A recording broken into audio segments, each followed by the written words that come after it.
right, welcome to another edition of Above the Bridge podcast. I'm your host, Thaddeus. Shout out to our producer, boy band, John. What's up, John? Right on. Shout out to our sponsors, Defend Hawaii. Right now, if you go onto their website, log on to defendhawaii.com. Upon checkout, use promo code ATBpod. You'll get 15% off all your purchase. Also, Detail Garage Hawaii. Same thing, ATBpod. Upon checkout, 15% off all your purchase order. DetailGarageHawaii.com. All right.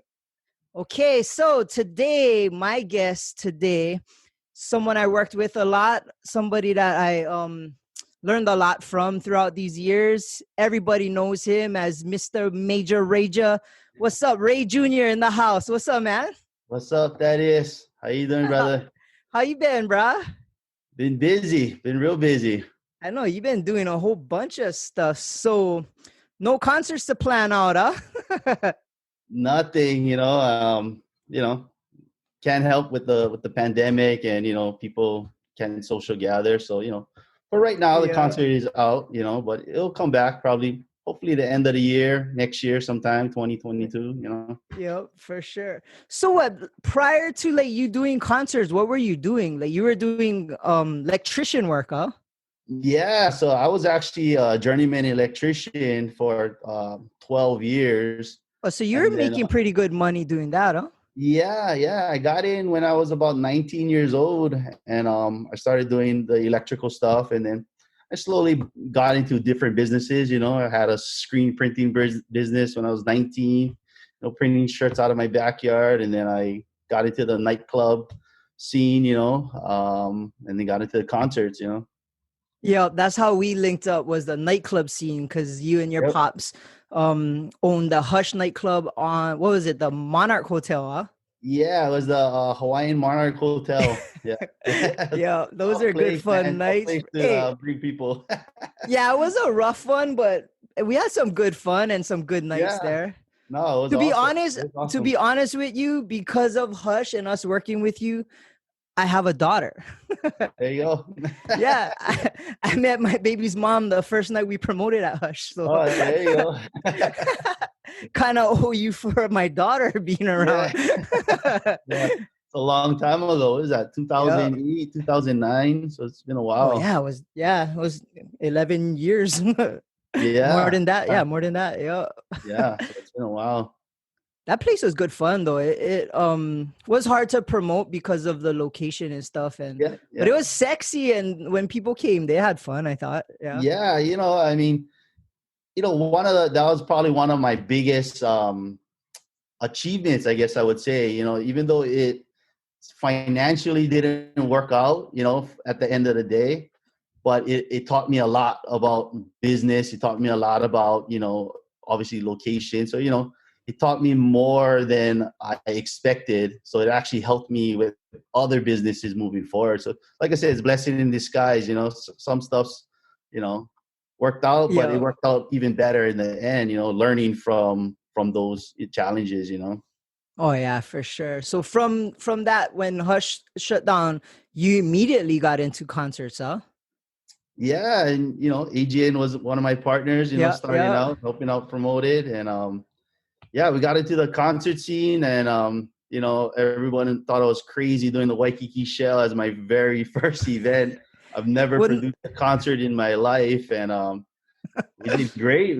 Sold out the Waikiki Shell for doing my very first show, and it's thanks to you guys, thanks to everyone that was involved. I couldn't do it alone, and had a lot of support from you guys, especially. Brad, those concerts were so much fun. Like, because we were all like on board, and for us it was like our first kind of big events too. And I remember just standing on the stage, just looking out and being like, "Holy shit! I can't believe everybody showed up." I mean, you was just as surprised as me, man. Like, for something that we we had no experience doing, but we had the drive. We had the drive to make sure it succeeded, and I think.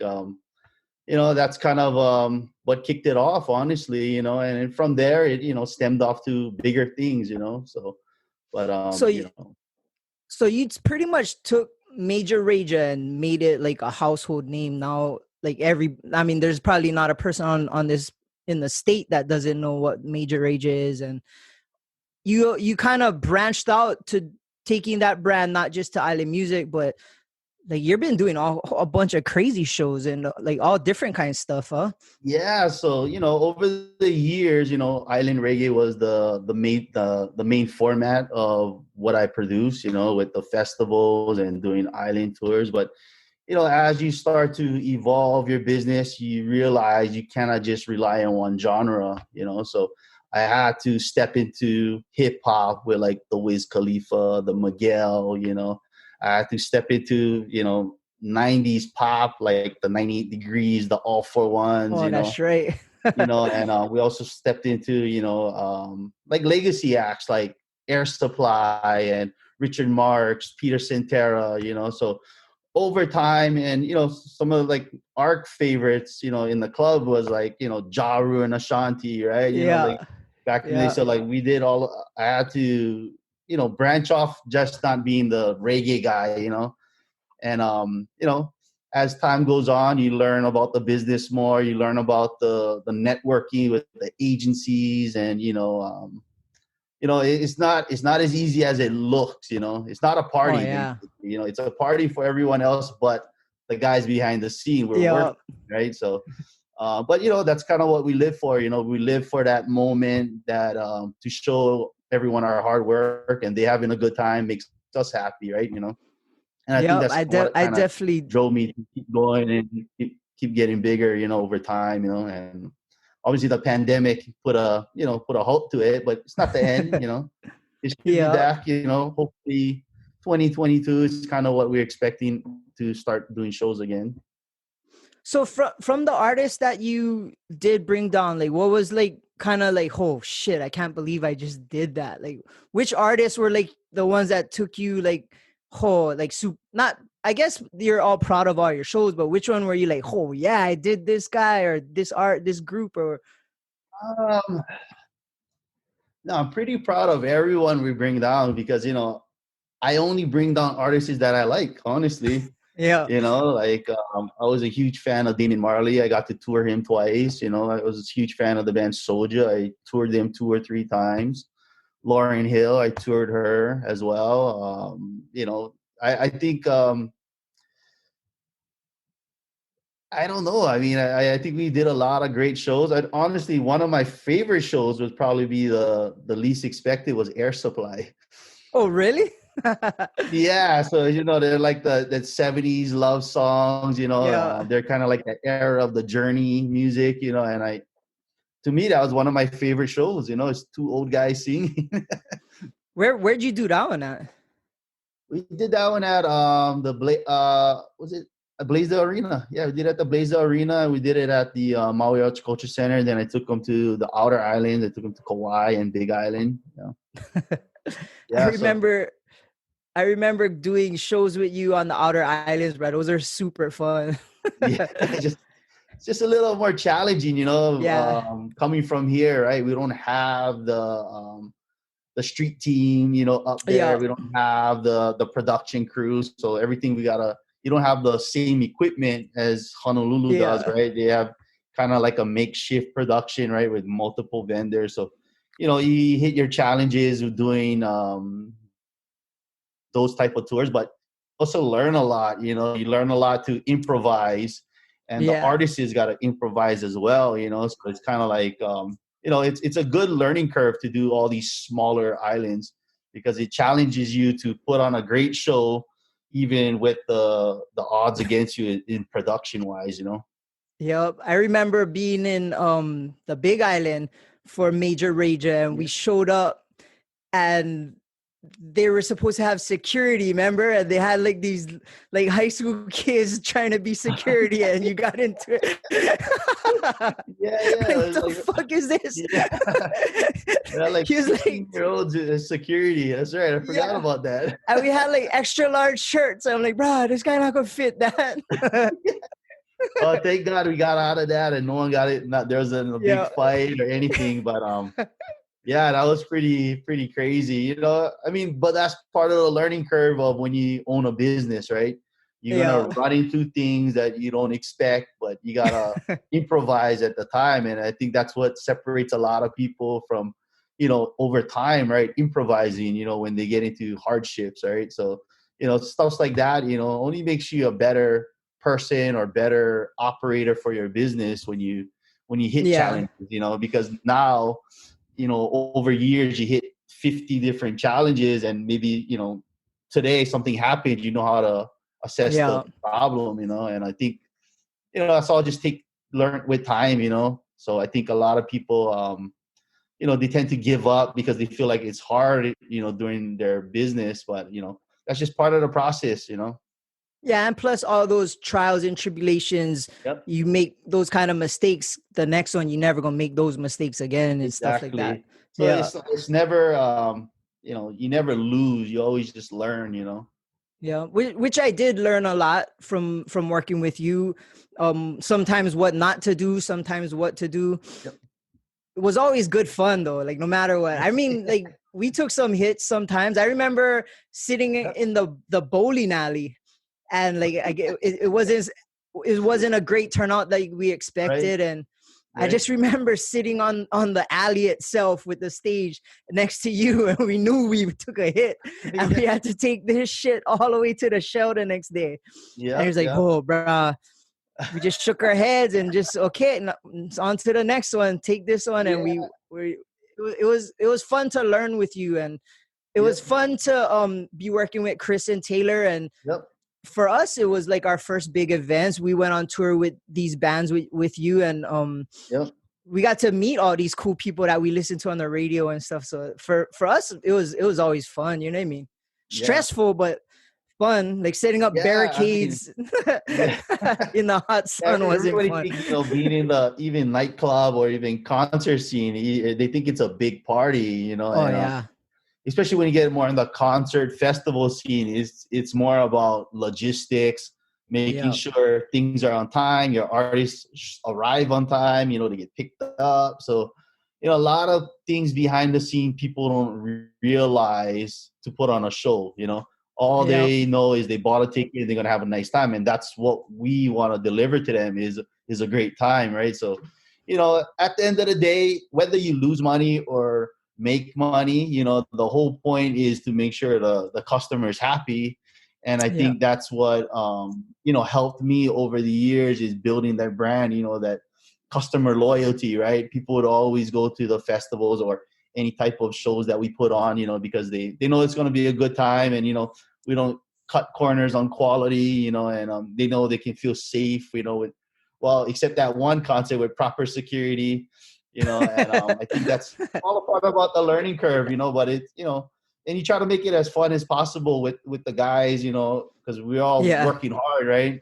Yeah. Not every time you make money, but that's just part of it's part of the process of growing. Yeah. Yeah, and it was always a fun time, and it was cool to see the crowd response. And Yeah. like for me, like I said, like standing on stage with Chris and Taylor and just looking out like, wow, we really busted our ass for like a couple months to Yeah. to get this thing promoted. And then from there you took this Mayjah Rayjah into like a whole big, and it was always your vision from when we got on with you ground level, and then when Right. you started to take it by yourself into bigger and better things. It was always your vision, this brand, like it was just something you believed in from the first day, and you're passionate about it. And to see it kind of come up, and I know it wasn't easy, brah, Yeah. and It wasn't easy at all. yeah. Yeah. I mean, it's challenging, especially at that time when we started doing the festivals and concerts.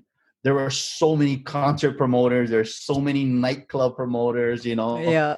and just over time they kind of just clipped themselves off. Yeah. And I Yeah. think that's what my goal was always, just to be the last man standing, right?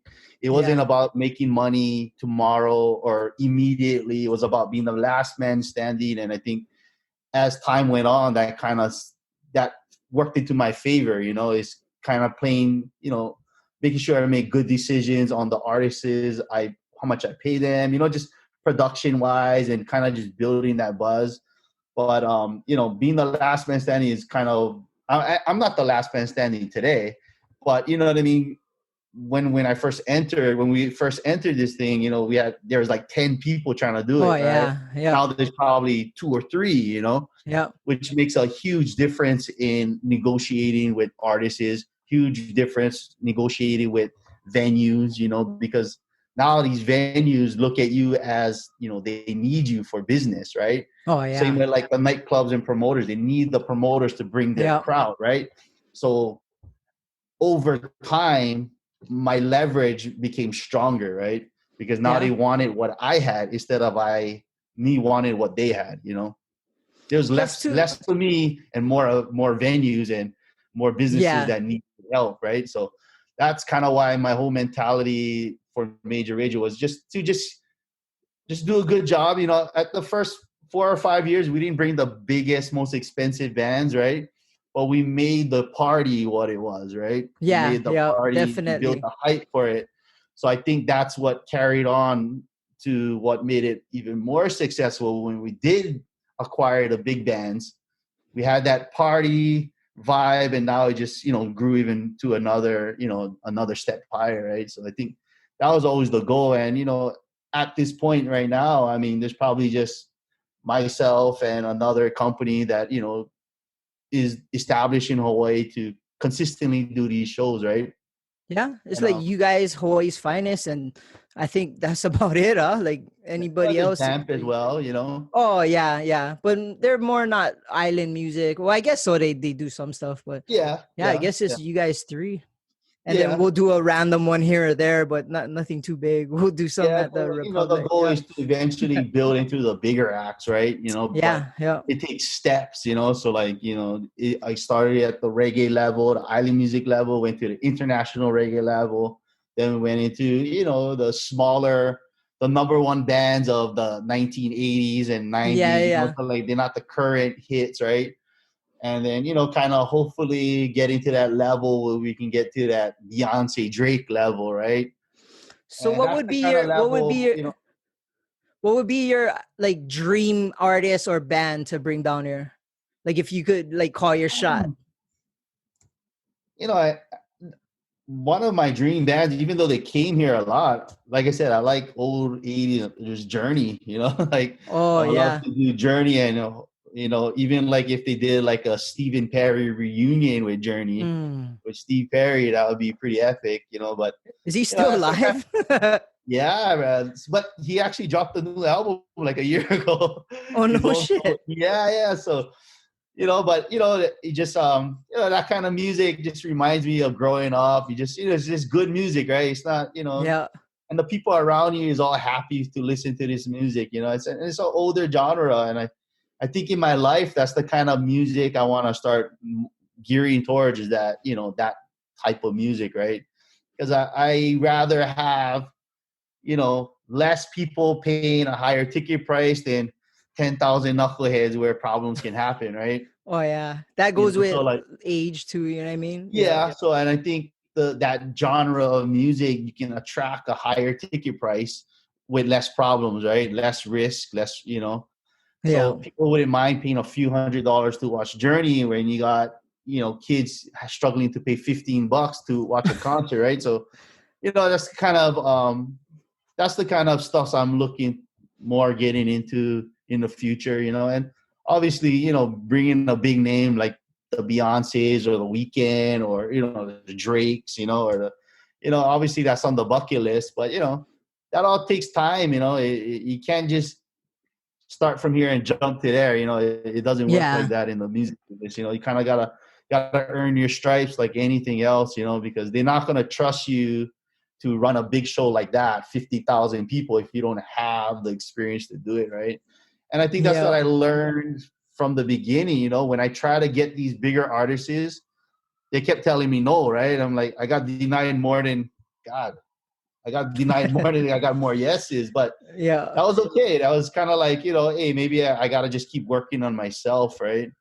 So the more I did that, the more I established a brand and a Yeah. recognizable name, not just in Hawaii, but internationally and nationally with agencies and bands recognizing, that's who they want to work with for Hawaii, then it made it easier, right?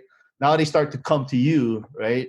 The agent start, hey Ray, you think you want to take this band or that band? When before I would be the last guy they call, right? I'll be like, Yeah. but now it's it's working full circle, but it was 12 years and 13 years in the making. It wasn't overnight, People Yeah. look at it as an overnight thing, but I don't think any business you own is an overnight success. It's Yeah. either you've been working on it for 10 years and the audience only found it yesterday. Yeah, And it's like an exactly. overnight success, right? But Yeah. I don't think any business you get into is an overnight success. So it Well, takes time. consistency is the key, right? And I mean, we start off with you guys for what was it, 18 bands or $18, Yeah, 3 stages. Right, I Yeah. still got the commercial on my iPod on my phone. Yeah. That was so But I much mean, fun, bro. like that. We didn't make much money, but it was kind of Yeah. about, doing a cheap ticket for the Yeah. value, right? It was kind of like, hey, and hope in return we make something, right? But, like I would never regret not doing all of those things, and Oh I would yeah. like I said, I would never regret, not doing the nightclub, even though it wasn't financially successful. Yeah. It helped make me successful, if that makes any sense. Yeah. The lessons learned in that, made a big difference in what's happened today. And I think And that's kind of people gotta understand about business. yeah. And what was cool about that is the artists. Like I had Odyssey or Joseph Soul on last Yeah. week, and he was on our first Aloha Laulea. It was his CD Yeah. release party. Right. Common Kings, their first big concert was the Yeah. first Aloha Laulea. And I remember they were nervous going on stage, and it was like, bruh, just do it. And now they're just like Grammy nominated, and Right. Odyssey's on The Voice and shit. And it's like, bruh, that's the cool thing about this is, we started over a decade ago. So we kind of grew up with the bands themselves, like when the Green came out, I did their first, the the first Mayjah Rayjah was their first time playing at the Waikiki Shell. Now they're this big international reggae artist, You did their first CD release too at Pipeline. Yeah, Pipeline. I remember that. That was my very second show. So like even that, I made a lot of mistakes, I just didn't know I didn't even know what a green room was, it's like that's how green I was, right? I was learning about production, but everyone got to start somewhere, and I think like I said, learning all of that the hard way, it made me better for the future, to endure problems, So everything was going smooth. Ray Jr. was blowing up Mayjah Rayjah. Mayjah Rayjah is becoming a household name. Everybody on this in the whole state went to a Mayjah Rayjah concert, being old people, little kids. And it's been going for like, what, 10 years, 12 years? And then 12 years now, yeah. Then all of a sudden your whole livelihood just gets put on pause or stop. Yeah. It didn't even stop. And I understand it too. Being in the club industry, we just like it just stopped. And it's like, okay, for you, this was your bread and butter. This was your 24 hours a day job. And right. So what happened after that? Like you must have felt stressed out or worried, because at first it was like, okay, 2 weeks to flatten the curve and everything go back to normal. And then that became 4 weeks, 2 months. It's been a whole fucking year. Yeah. Yeah. So, obviously we had some hope, hopefully by May it would open up after they closed down in March, and that didn't happen because I had a few shows on sale already. I had Lauryn Hill at the Blaisdell Arena. So we had to push that back. I just finished Valentine's weekend with 98 Degrees. Oh, that's when the coronavirus got announced literally a week after. And so I put Lauryn Hill on sale, and obviously we pushed the date back to May. That didn't happen. Then we tried to push it back to November. That didn't happen. And I had a bunch of other bands signed for summertime. I had like Sublime signed. I had like 15 artists signed already, planning for the year. And the hard part about all of that is now you got to fight with a lot of these guys to get your money back because they don't want to give it, right? Oh, for the because you put the agencies, down, right? put Because the down they payment. know they don't have money, then they're not going to have future money coming in. So, you know, but that was an issue for a few guys, not all of them, you know, but for a few of them, it's just trying to get back our money, you know, the deposits, and you know, and then lo and behold, I got into trading stocks, right? And that honestly was a blessing in disguise, you know, because after everything shut down in March, you know, I'm not gonna lie, I was stressing out. I was, you know, you just kind of like everything got taken away from you for no reason, right? Yeah. And you know, I got into stock trading, and it's been a How'd blessing you in get into disguise. that? Honestly, man, I was just sitting in. My daughter was about to be born. I was in the hospital and watching the news and watching the market crash, and I opened a trading account, and I end up buying all these stocks on that on March 16th she was born, and that's when the big crash happened, the 8th and the 16th. Mm. So I was just in the, you know, in the waiting room, not the waiting room, but you know, in the room, you know, and we just started buying stocks, and you know, within a week I was seeing such a huge increase in it, you know. I seen like almost a 30-40% gain on my money. I was like, damn, you know what I mean? How do you make that kind of money, right? And so I got really into it. I got hooked into it. I started, you know, doing education online. I started to do mentorships. I started to do, you know, all these different types of classes. I just wanted to learn as much as possible and feed my brain, because I seen what it can do for a person. You know, just me sitting down and not knowing anything, I made a ton of money. So now if I get educated, you know, I think I can be very successful at it. And that's kind of what I did. I invested in education first. You know, that was the first thing, you know, because I think when I first got into it, I got lucky, you know, like a lot of people, new traders, they got lucky and they feel like they know everything about the stock market, you know. Oh, I made all Oh, this money but you know, you basically guessed and you got lucky, you know. But you know, getting the education, now I can identify and trade properly. And like I tell everyone I've been teaching, is the stock market is beatable. You just need a strategy and a technique and patience, and you can beat the stock market. And I think that's the hardest thing for people to cope with, is patience. You know, we're naturally yeah, born impatient, right? And I for think sure. that's why you lose in the stock market, is because you're impatient. Everybody But wants a quick fix. That's why. yeah, I said, you know, I just get out, sell for a loss, right? But as I got more educated, I understand that really stock trading is 30% skill, 70% psychological. You know, you got to be able to stomach the drops when the market is red, like these past couple weeks. You know, you got to be able to see a negative red on your account, right?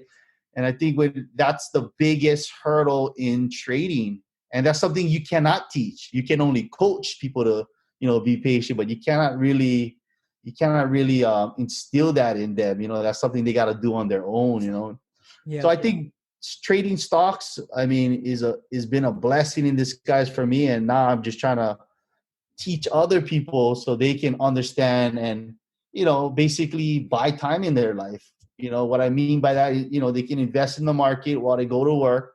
But now maybe next year they don't have to work overtime or work Saturdays and Sundays. Maybe they don't have to work your second job after you figure out how the stock market works and you start winning.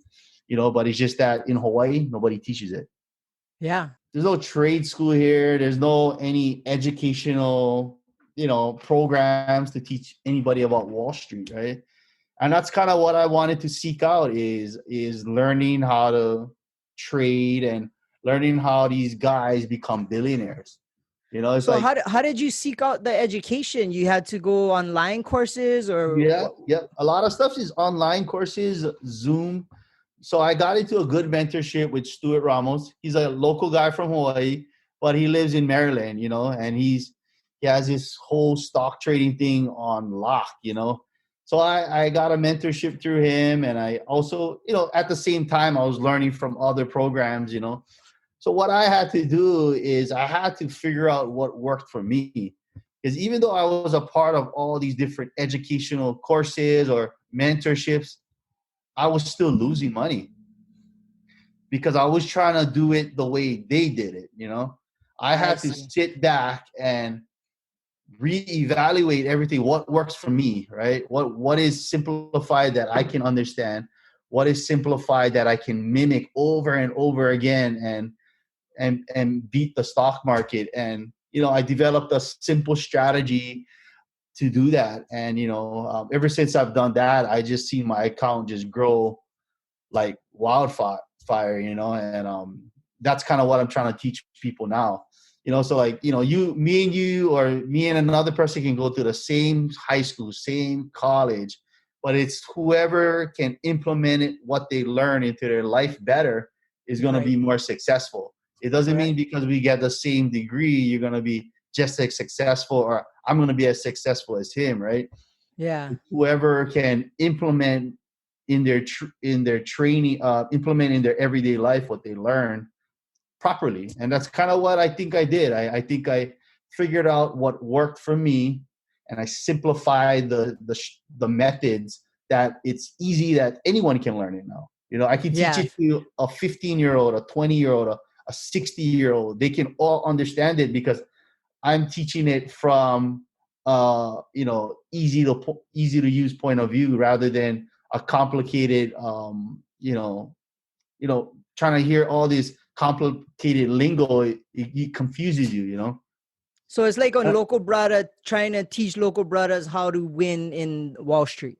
yes, kind of that. And I think that's why we have built such a following so quickly. Not just because of that reason, but because the stock market over the pandemic has become such a big thing for people to make extra money. People can invest in the market while they go to work, or during the pandemic where they can't work, they started to learn, right? But a Yeah. lot of people are just not, they're guessing. A lot of them not educated, right? So it's And like they're gambling, kind of.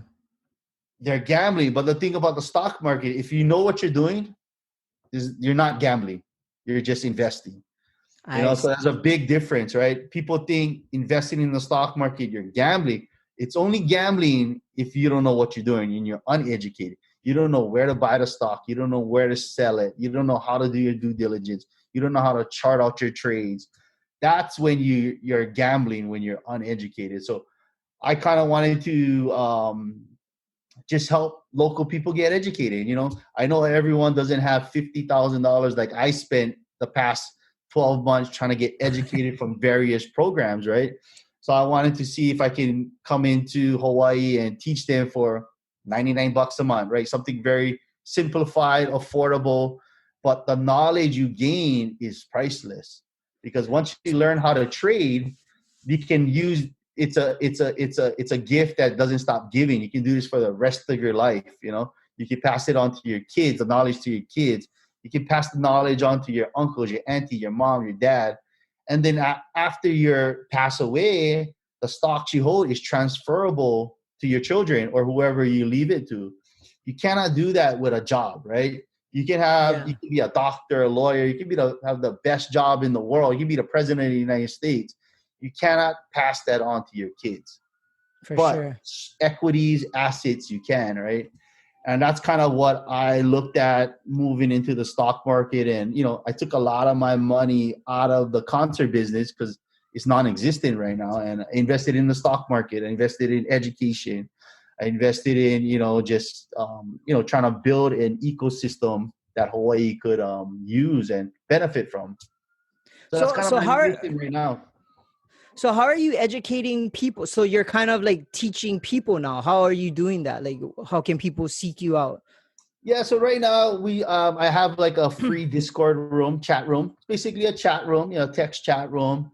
And through social media, Facebook and Instagram at Rayjrtrading, and we have links in the bio to the free chat room. And in the chat room, there's some free, beginners type of courses that I found online. This is not something I didn't build. Just some kind of beginners, just kind of doesn't have a strategy, just gives you basic knowledge of what the stock market market is, how to buy and sell a stock. It doesn't teach you a strategy though, right? Yeah. And that's kind of what I've been doing, the past, actually 2 weeks ago, I did my first 2-day training, and I started to train people how to trade properly using a particular strategy that I use.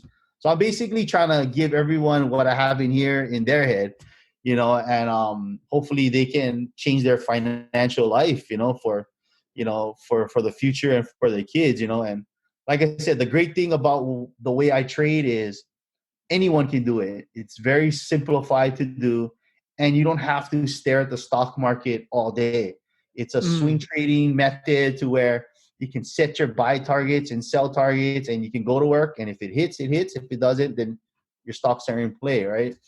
So I try to develop something where it was easy for me, knowing that, I have 5 children, I have multiple businesses, I had to develop something that I could easily carry on in my life without staring at the stock market. If just say when all my businesses come back, my concerts come back, my artists booking, record label stuff come back, I don't have to stare at the stock market all day, Yeah, yeah. So that's kind of why I wanted to develop this, because if busy as I am, if I can still make a ton of money in the stock market with this strategy, a person with a 9-to-5 job can easily have more time than me.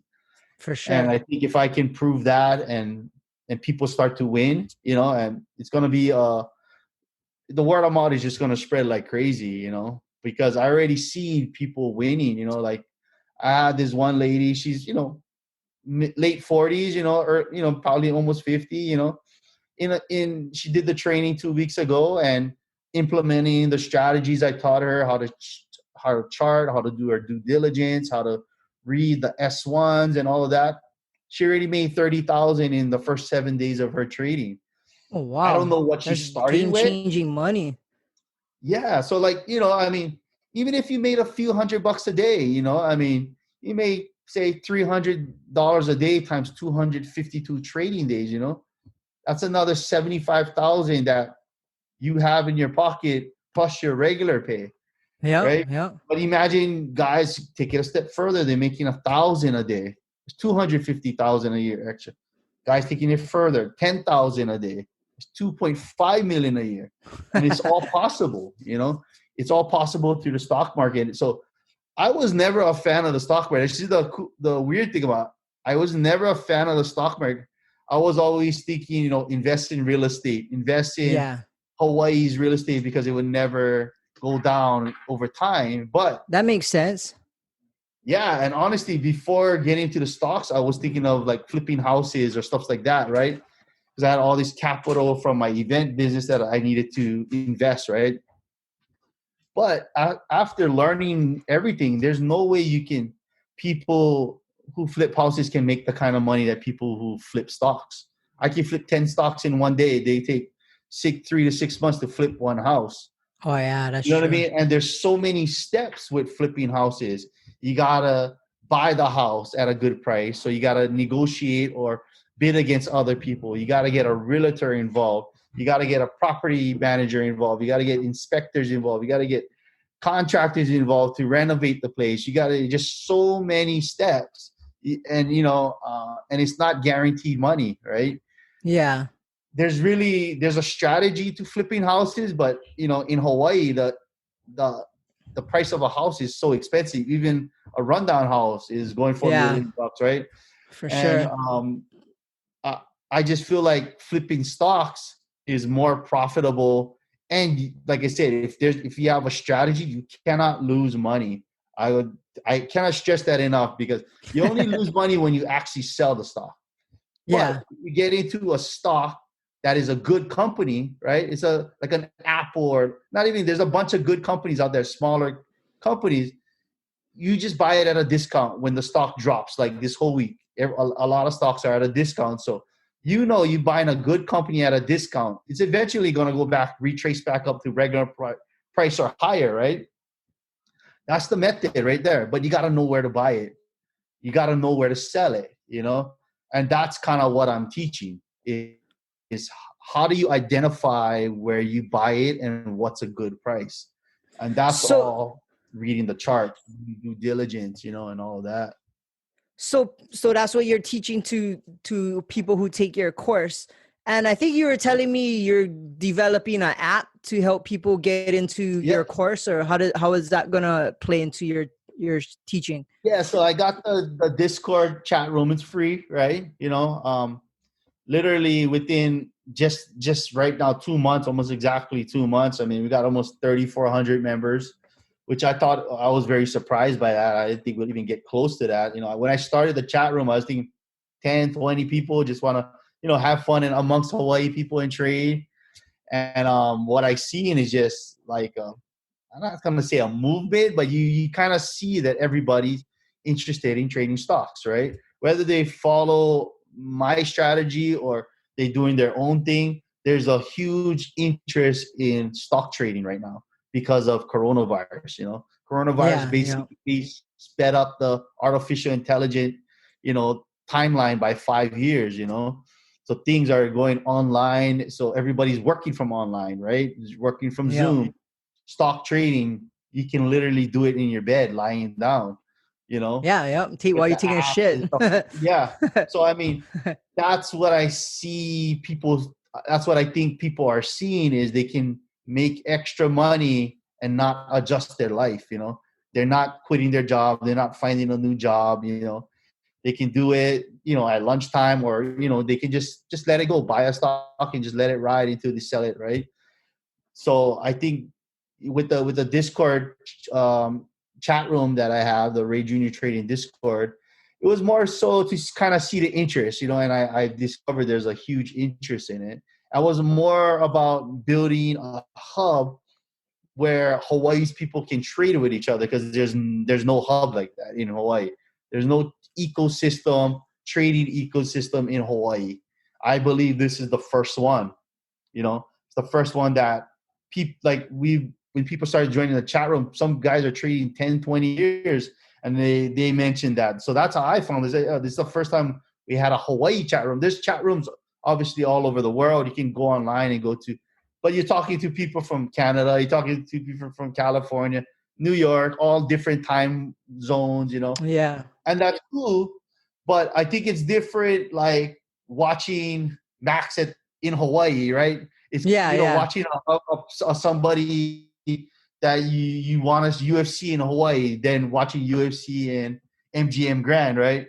It just has that special thing where we all kind of relate to each other in a way, right? Oh yeah, and that's what I feel. The ecosystem is priceless once you build that out. And but yeah, so in May we're doing an app release. Yeah, and it's going to be like a monthly subscription. It's going to be $99 a month. And, with that, you're going to get tutorial training, you get a bunch of videos that you're going to learn all the strategies, exactly how I trade, exactly what I look for, and more. There's more, we're going to have a chat room. I'm going to show what I'm doing as far as my trade ideas. These are not, like, you cannot give financial advice because I'm not a financial advisor. Yeah. But what I'm just sharing is my content. That's all I'm sharing, is what I do and what I am doing as far as trade ideas. Now it's up to you to do it, do your due diligence, but I'm just sharing what I'm doing, right? And that's kind of what the app is going to be about, is building an ecosystem as an educational app. So what I end up doing, because a lot of people couldn't wait till May, they wanted to start learning immediately. So I told everyone, if you sign up for 1 year, like an annual subscription, I'll do the training for free, and the money would go towards building the app, right? Go towards the marketing, go towards the build out of everything. So that's kind of what we're doing. I had my first class, and my first class, we had about 101 people, which was a pretty big class. Everyone was that on Zoom? Yeah, it's all virtual learning. I mean, we can't have classrooms. So, I can talk to as many people as I want now. I think my Zoom account can go to like 1,000 or something, You got to upgrade the account. So I think I could talk to 1,000 people if I wanted to. But, at first I only said 50 people, but then the demand was so great to learn. So I said, okay, well, we maxed it out at 100, right? now I have training again this upcoming weekend, and we have like 70 something people, you know. So I just trying to train as much people as I can to kind of implement education into their trading process, so they can start trading and making better decisions today rather than waiting later, right? And that's kind of what we're working towards is the app first, and a lot of it is trying to just trying to educate the local people. I think that's kind of a big void we have in Hawaii. We don't have the proper education in our education system.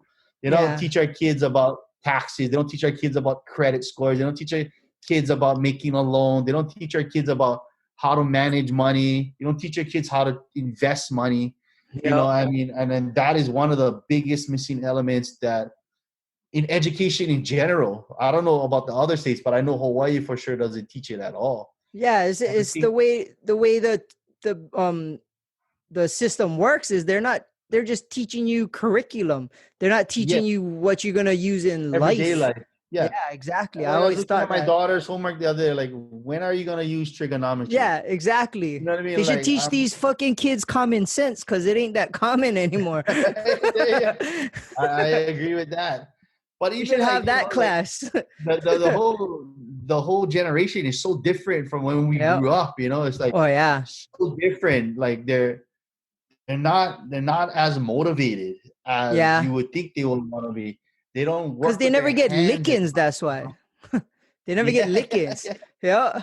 Yeah, I mean, but like just the whole generation is so different Yeah. to what it used to be, and I think just I just think our the education system needs work, and I think implementing financial education to me is the most important education, For sure. Yeah. and like I always tell everyone, you cannot confuse education with schooling. I could care less if you went to MIT or Harvard. Don't mean Yeah. you smart, and don't mean you're going to be successful in life. What makes you successful is you as the individual learning and getting educated on something that you're gonna use to make money for your family or whatever it is, right? Yep. But For you sure. don't have to go to a big 4-year college or even go to private school your whole life to learn that. You can Yep. easily learn that with just educational programs. A Well, lot of you them's can online. anything can be education. Like you said, you learn from doing your shows. Like, Yeah, oh, that was education. I learned yeah, from you and doing shows with you. That's education. You know what I mean? yep, Like yep. that kind of shit you can't buy. You You can't go can't to buy, a yeah, class at UH and learn that stuff. You know what I mean? Like yeah. it's So just a lot. I think that's what a lot of the kids are missing right now is that online, not online, but at peer-to-peer, in-person kind of win and losses. Yeah. They're not getting that being at home in bed in Zoom. Like Yeah. they're waking up at 7:50 to go at 8 o'clock class, when we have to Oh wake up yeah. at 6:30, get ready, catch the bus or wherever you in school, right? You know what I mean? It's just it's different. Yep. You just So open your I laptop think, and you're good. yeah, now they can just open their laptop, never brush their teeth yet, and go to school, right? And Yeah. they're fine. But you couldn't do that in our day, and I think that's gonna be a huge thing over time. I think it's gonna really affect the way the Oh, world I is didn't even run. think about that. Yeah. Just because of what's happening today, it's making them lazier, I guess you would say, Yeah. right? And But it's not their they're fault. That's the thing. It's not their fault. That's yep. just the way the world moved in their generational time, right? So it's not And their fault. they're literally getting educated through a screen. They're not having Yep. interacting. And it's I see it with my daughter when she's doing her school from home, and Right. it's frustrating. Not to mention Yeah. I'm trying to relearn fifth grade math all over again. Right. But Right. But yeah, so I just think the world is so different than what it was, 20 yeah. years ago, even 10 years ago. Oh yeah. And so it's interesting to see what happens. But like I said, people are moving to do work online. They're working from home now, even adults, they don't even have to go in actual work anymore. They don't have to even go to a conference room. Yeah. So Yep. I can see right now, you know what I mean, just taking that what I just said, real estate is probably going to take a dip because no one's going to be renting offices again. Nobody's going to Yeah. renew their big offices. They're going to downsize. Yeah. there's a lot of like, uh, trickle effect that's going to come off this pandemic, and a lot of it is good and a lot of it is bad, but soon to find out. So what I wanted to know, so you're taking this into a whole new business and it seems to be Yep. doing well, and like you said, you're starting all over again and it's building a little quicker than Mayjah Rayjah, but it's growing. Yep. What's going to happen when the pandemic stops? Like, are you going to be motivated to work? Okay, doing 5-7 shows a quarter. Like that's, I mean, I know the stress, I know the work, I know how much Right. it consumes your life. And I just from Yep. watching your Instagram in the past maybe half a year, all of it before was Mayjah Rayjah, this concert, this person's coming out. Right. Now I see, oh, I'm with my kids, I'm with Yep. my girl, we're at the beach. I see your son bodyboarding. Like Right. the moments you have with your kids and your family become way more. What's gonna Yep. get you to be motivated to go back into the whole Mayjah Rayjah, putting out concerts, grinding, stressing, worrying, working, when you could be doing this and enjoying more time with your family? Like what are you gonna try and do? You're probably gonna have to find a balance, or you could just do this instead. No, I'm never. I don't think I'll ever get away from live music. I just, that's part of my DNA. I just love live Yeah. music in general, and I just feel, with the pandemic, like I mentioned earlier, it was a blessing in disguise. As hard as it was to swallow everything just disappearing, I had to pivot. You know what I mean? I had to pick myself up and learn something totally different that I've never been in the space of. But I had to get educated first. I would never be successful without being educated, right? Yeah. But when 22 comes around and things start to get back to somewhat normal, the new type of normal, obviously I'm just going to be a little pickier. It's Yeah. not something that I have to do immediately or as much as before, because now I have a new focus, right? But it's something that I probably would always do, probably for the rest of my life. I may not do it as much, I may do only 2 shows a year. Who knows, I may only do 1 show a year as time went on. But, I think as time goes on, I'm still might be the last man standing, right? So Yeah. Yeah. I might have those acts that maybe I wanted the Beyonce today. Maybe I'll get Beyonce 5 years from now, so like, I think that's kind of the cool thing about it is I don't have to rely on it, right? So I don't have to Yeah. just do shows to make income anymore. So now I can make more educated and more, I guess, pleasurable decisions, right? Stuff Yeah. that I want to do. So I can pick and choose now, right?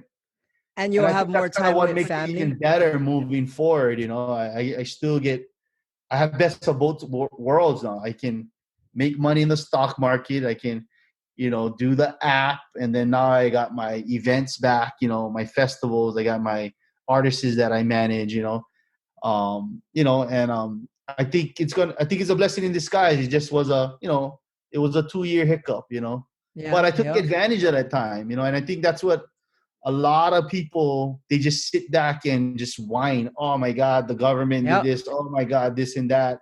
Where I took it as, what, I'm not gonna just sit down and whine. I'm gonna do something about it, and I'm gonna put my money into education. I always bring up education because people think they can do the stock market without it, and you Yeah. probably could, but it's gonna take you a lot of trial and error, right? A lot of Where lost money. you're gonna lose way more money. It's almost cheaper to join the course for $99 Yeah. than For real. to lose $99 in 2 minutes. So they're on the first of the month, right? So Yeah. and that's kind of where I'm getting at. Once you learn it, you don't have to do it my way, but you should take it in as lessons that I learned, what I think works, and implement it into your own self. Because like I said, when I started learning from different people, I was trying to copy them, and it wasn't Yeah. working for me, right? It works for them, it wasn't working for me. So same with this, I can't I don't want people to just copy me. but I want them to implement it in what they feel works best for them. And I think that's what's going to make them successful. They're going to learn a little bit from me, a little bit from the other guy, or a little bit from wherever, right? But Yeah. you got to have a strategy. You got to get educated somehow, some way. And I would recommend not to trade unless you get educated. Well, that's cool. So nowadays you've been having a lot more time with your family, but you Yep. just had another kid, bro. How you said you have 5 now? How's Yeah, that well, my going? fiance has had before we got together, she had another kid. I had already 3, and then How me and old's your her had oldest? I one, just seen she's a senior. 17. Yeah, she Holy graduates this year. She shit. makes 18 in May. That's Yeah, so crazy. I'm getting old, man. Yeah. I seen your son got his laces. I'm like, bruh, I remember when he was so tiny. Like, it's crazy. Yeah. I get his permit right now, so he's starting to Oh, learn to drive his driver's ed. But yeah, I mean, but this is where I say, a lot of stuff I regret. I was working so much. yeah. I regret not being there. And with my newborn Riley, she makes 1 already. This year, um, I actually got to spend almost every single day with her. I'm home every day, right? And Yeah. like Yep. I didn't have that moment with my other kids. So But this is he's kind of always, where, like I said, it was more of a blessing. Maybe I got hit financially in the beginning and everything got, fell apart as far as my business, but on the personal level, I gained more than I could ask for. And I also, yeah. developed a new love for a new business, which is trading stocks. So, and now with that, I can share it with everyone because I truly believe if I'm not doing it, nobody else will. Because if Yeah. not, they You're would have right. been doing it already, right? Yep. Instead of people paying this ridiculous amount of money, and still not learning much because it's too confusing. Stock trading is confusing to learn if you don't know the lingo, if you don't know the language. You are fresh off the boat and you don't know anything. I don't care what stock trading course you go to that is out there right now. It's hard to understand and build a strategy for yourself because they talk about so many points. And I think that's why people are gravitating to what I am doing. I focus on 5-6 points and that's it. I make my trade off those 5-6 points and I buy with conviction based off that data, right? Where a lot of stock trading courses is like 50 points. You know what I mean? Like it's just 50 Yeah. different things you look at. It's like it's too much. It's overthinking. All we're trying to do is get a 10, 12% gain and we're getting out of the stock. We're not trying to own the company in real life. I'm not trying to buy Tesla in real life. Yeah. I'm just trying to buy 100 shares or something like that, 50 shares or whatever it is, right? So I think focusing on the key points that I teach is what made me successful because it's easy to be repetitive. I can Yeah. get good at 6 things rather than 50 things to learn, True. True. It's kind of like the In-N-Out burger model, 3-4 things on your menu and you just keep next customer, right? Yeah. So same thing, next stock, right? And it works. I've proven that it works, and I think that's what the biggest result of the chat room was me actually telling people my live trades, and they see where it ends up. I So you think that got was proof. proof. Yeah. Hey, I Yeah. said this on Monday. I show my screen, win or lose. Some days are good, some days are bad, but they see the stock that I got in on Monday, and 2 Mondays later, I made 20 grand off that stock. They're like, "What the hell? How come we didn't do? How can we do that, right?" And they yeah. want to start to learn. They get curious, right? But I was doing that day after day after day after day after day, and I'm not doing anything magical, or rocket science. Simplified. So when they see that, it makes them want to learn, eager to learn, because I want to make that, not that kind of money, maybe something smaller, but making $200, $300 more a day is like me working at my full-time job is Yeah. 1,500 a Yep. week. You know what I Yep. mean? So that's kind of what I wanted to instill in people, is show that the strategy works. And I have a lot of testimonials testimonials to prove that. People posting in the room, hey, I've been implementing, I've been working, and it's just people just gotta, as time goes on, people with the 100 people I trained last 2 weeks ago, when they 6 months down the line, when they're successful, They go tell their friends. Yeah, they're gonna tell their friends. They're gonna start spreading the word. Hey, go sign up for Ray's app or join the Discord. It's free, right? But that's the goal, is to help educate Hawaii's people, and not be like me, have to spend $50,000 to do it. You can easily do it for, 5,000% less a month. Yeah. Well, hopefully it'll take off. I kind of want to check it out, bro. I want to see what I can get into. I like be one of your testimonies. Yo, Ray, I just made 50 racks legally. But like I said, tell everyone, it doesn't matter if you're trading a $500 account, like you only have $500 or 500,000. The steps are all the same. It's just as your bigger account grow, you get more leverage, right? But it doesn't matter what the account is. Once you have the education and you keep winning, doesn't matter what your account. That $500 account could turn into 500,000 in a matter of a few years. So if they just keep repeating, imagine you flip it, 500 to 1,000, 1,000 to 2,000, 2,000 to 4,000, 4,000 to 8,000. You know what I mean?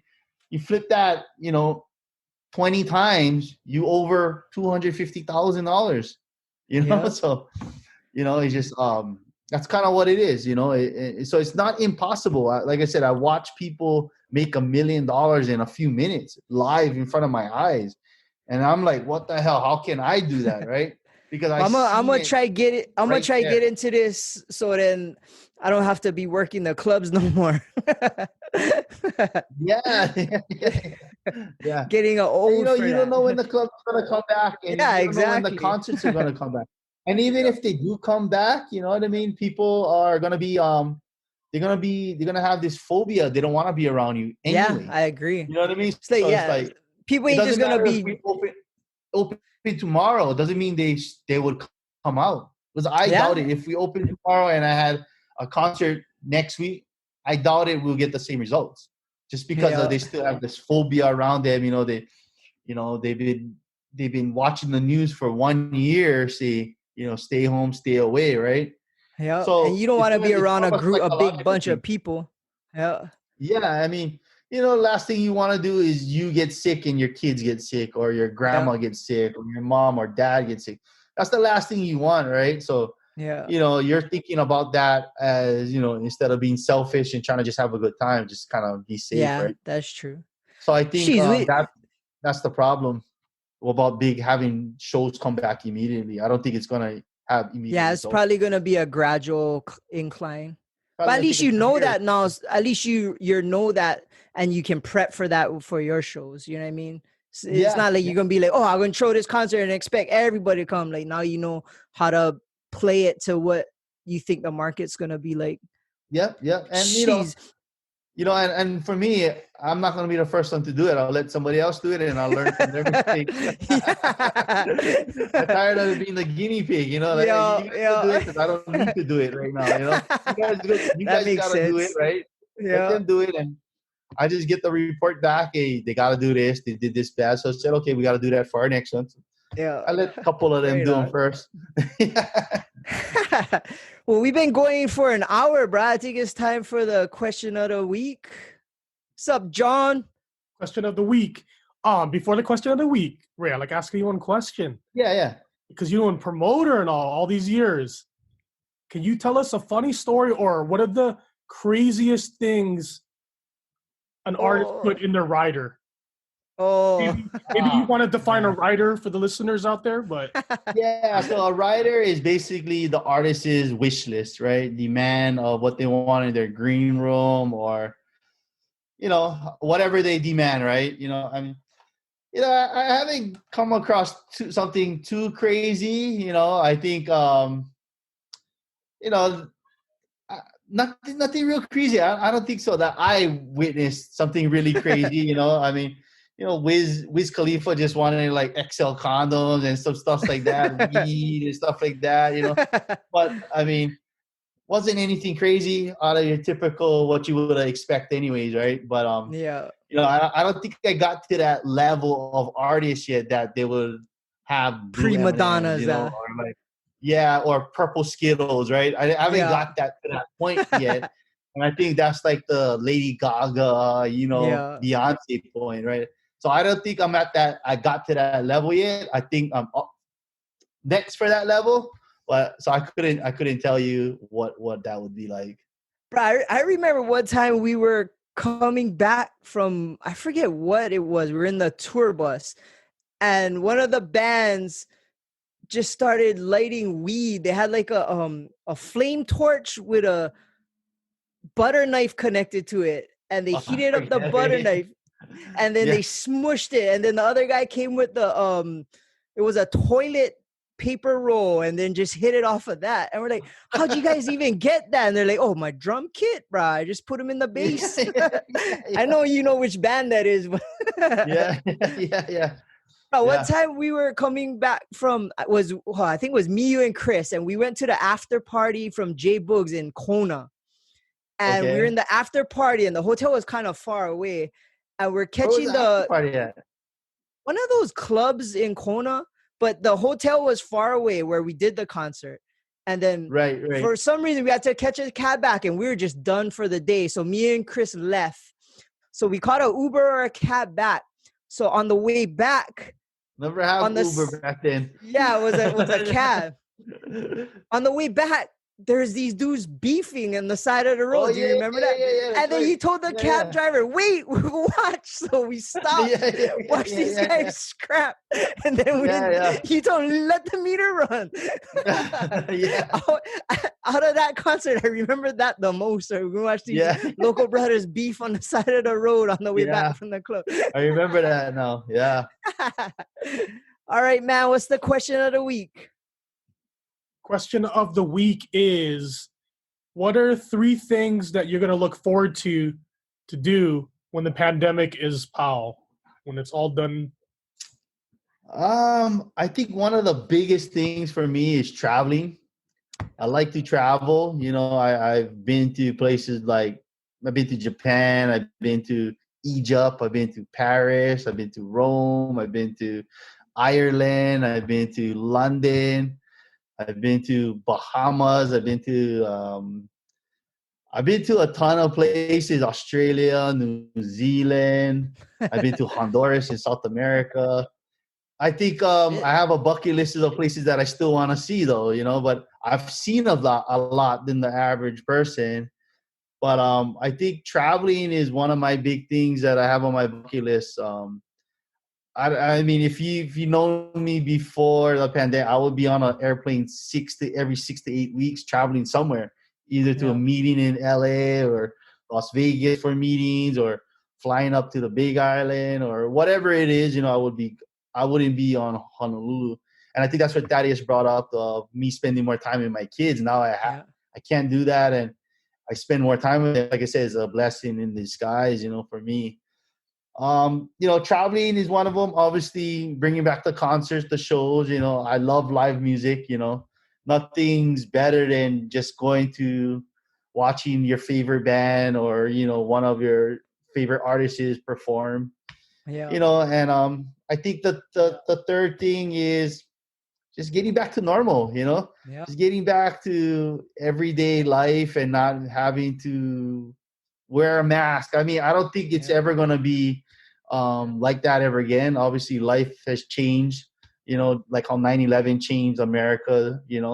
I think it's going to be something similar where there's always going to be remnants of this new pandemic. things implemented because of coronavirus. I think mask is never going to go away. I think, there's a lot of things that's never going to go away, testing, vaccines now is coming out. But yeah, just getting back to everyday normal life, me hanging out with my family and friends and not worrying about if I can get arrested for having a barbecue at my house. Little kind of stuff like that, right? Is kind of what I look forward to. Nothing nothing extraordinary. Traveling, like I said, shows, and just back to normal in general. For me, I think it would be no mask. I get super bummed out like in the mall and seeing grandparents hold their kids or hold their grandkids and they have masks on, and it's like you can't see anybody fucking smile. Like half of Aloha is a smile. So mine would be no mask. I'm over mask already. Plus, I always fucking forget it. I forget my mask every time in the car, and I always got to go back and get it. Yeah. Two, I would definitely want to go watch a Niners game like that and go snowboarding. That's one of them I definitely want to do that. And I think what would be my third one? Just to, like you said, like have gatherings or just being able to shake somebody's hand, give them a hug, or sneeze and sneeze in public without everybody giving you stink eye. Like that would be kind of what my three would be. And yeah, like you said, get back to normal. Like it's weird because being normal was taken for granted. Like just getting out of your house is crazy. People realize they take a lot of things for granted, simple stuff like, having dinner with, Sunday dinners, it was canceling Thanksgiving, you know what I mean? Like little stuff like that, I think coming out of the pandemic, I think it's actually made us better as people. Yeah. If in a weird way, I hate to say it, it's in a weird way, but I think we're better people because of the pandemic. And it cleaned up the earth a little bit. Everybody was stuck in houses, so you couldn't go outside and pollute the fucking place. You know what I mean? And there you go. And that's another blessing, right? Everyone's stuck. No one's driving. You know what I mean? There's no less pollution. No one's out at the beach littering, or just pollution in general, right? So it gave Mother Earth time to heal, and I think that's what she needed too, right? So, like I said, you gotta, like a lot of people look at all the negative stuffs, I always try to look at the positive, I try to look at like things like that, Yep. The earth getting cleaner, spending time with the kids, just, we learn to live with less at the end of the day. Yeah. No one's out fucking buying all these expensive clothes to go, nowhere. Put in their living room, Yeah. No one is going out buying, all these shoes or, whatever it is, right? Yeah, that's true. You don't need a fancy car, it's just, life actually, believe it or not, became more simple. Yeah. And I think that's what we needed. We needed a pause. I mean, not realize this what's long, important. Definitely not this long. Too long of a pause, but I think we needed some kind of pause, and and unfortunately, this is the way it went, ground us more. But I mean, like I said, just getting back to normal is kind of what I want, Yeah. But right what is on, normal man. now? Nobody even know what normal is. I know, bro. It's going to be interesting to see, but I hope it's better. I hope the new normal is a better normal. Yeah. And I hope people appreciate shit more. Like, you know what I mean? Like you said, Thanksgiving dinner or Christmas, like our Christmas, we usually have on Rayjr, and right. We had like a bunch of like close family, and that's it. Usually like I get excited, you know what I mean? This was like a couple people can come over and that's it, but couldn't even do that. It's simple stuff like, all these kids missing their cousins coming over to sing them happy birthday in person, exactly. Right? Everybody Zoom birthdays, right? Everybody on Zoom. Or drive-by. Happy birthday. I mean, drive-by birthday graduation. So, I mean, like I said, just getting back to normal is somewhat normal. At least half of that is kind of what I'm looking forward to. And traveling and going to a Cowboys game, beating the Niners. Whoa! I'm sick of that shit. I watched it happen twice with Chris live. See that shit? As soon as we get there, Zeke runs right in front of us for a touchdown. Like, fuck. It's like good tickets too. Good. They in bad shape too, Cowboys. Their quarterback, Zeke, their O-line. We'll see what happens. We're just lucky getting salary cap where the Cowboys be undefeated every year. It'll be like the Yankees just buying everyone. Yeah. They're just so, regardless, that's the one thing you gotta admire about that team is regardless if they have an 0-16 record, they're still the number one franchise in sports. Yep. Yep. Them and the Yankees. That's that oil money, huh? Yankees and one soccer team or whatever. Oh, They're like they're just a mega money maker, regardless of what it is, you know. yeah. But It helps yeah, Dallas man, is so- in the biggest state. yeah, that Yeah. helps, right? But yeah. All right, man. Well, where can people find you, like on the web, and how can they get into your trading classes? Yeah, I mean, you can find us on Instagram. You know, we're at Rayjrtrading, and in the Instagram bio, we have a link for the free Discord room. You know, that you can join Okay. and just kind of chat with people. Like I said, there's about 3,400 people in there right now. And then, you know, when May comes around, we have an app coming out. You know, at Rayjrtrading.com. And what, they can still find you, Mayjah I said TMRevents.net. TMR. Oh, okay, TMRevents.net. Yeah, so And it's just Major Rayjah. People don't know how to spell it. That's why, you know. oh, So, yeah. I think I just simplified it, use the acronym TMRevents.net. And, you know, it's a very vague title where it can be all different genres of music, you know. Yeah, It can be that's true. reggae, it can be hip hop, can be top 40, it can be Oh, that makes electric, sense. whatever it is. So I made it more of a user-friendly format, you know what I mean? Where Yeah. it's just posted about any event that I produce. So, yeah, on TMRevents.net, you know, obviously I have no events happening yet, but Eventually. yeah, eventually in time, you know, that all come back, and you know, hopefully I have both of these become household names in Hawaii, you know. And when I bring the concerts back, it's not going to be Ray Jr. Presents anymore. It's going to be Ray Jr. Trading Presents. So I'm Oh, branding nice. it in every single way, using every avenue I can, because I'm already paying for it, you know. Yeah. Well, you So now always go big, bruh, and I always respected that. And you Yeah. always had a vision, and you always try and make it happen. And that's something that I've learned from you that I implement in what I do. Bruh, I'm super stoked you came on, bruh. I'm super happy to have you on. That was a good, Yeah, that was good. That was good fun, man. And you can always find us on the web, ATBpod.com, Instagram, Above the Bridge Podcast, and our YouTube, Above the Bridge Pod. Shout out to Boy Band John. Go follow him on Instagram, BBJ8, the letter 08.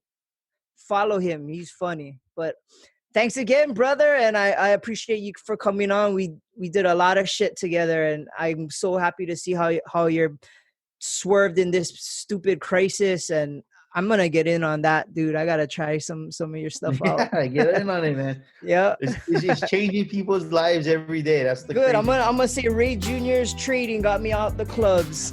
Yeah. There you go. Right on, man. Right All on, right. guys. Thank you for having Shakas me. for the camera. Have a good one. Right on.